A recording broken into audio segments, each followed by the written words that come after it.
Ola, algunha vez vos preguntástedes como afecta a estabilidade da rede a alta penetración de enerxías renovables no sistema eléctrico? Eu son Diego Ríos Castro e neste minuto pretendo contarvos cal é o tema principal e os obxectivos principais da miña tese doutoral. Na miña tese abordase o obxectivo de garantizar a estabilidade da rede cando temos unha alta penetración de enerxías renovables e para elo propoñemos controladores para convertidores formadores de rede.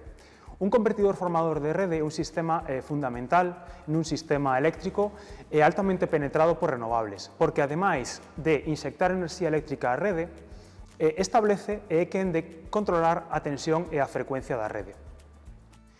No noso caso, os nosos algoritmos de control permiten ao convertidor formador de rede ser tolerante a faltas.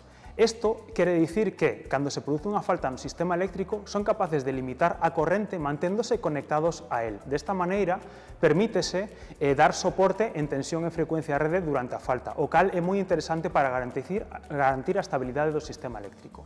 Polo tanto, como conclusión, a miña tese aborda o problema da alta penetración de renovables e propón algoritmos de control que son moi interesantes para garantir a estabilidade e a resiliencia das redes eléctricas futuras.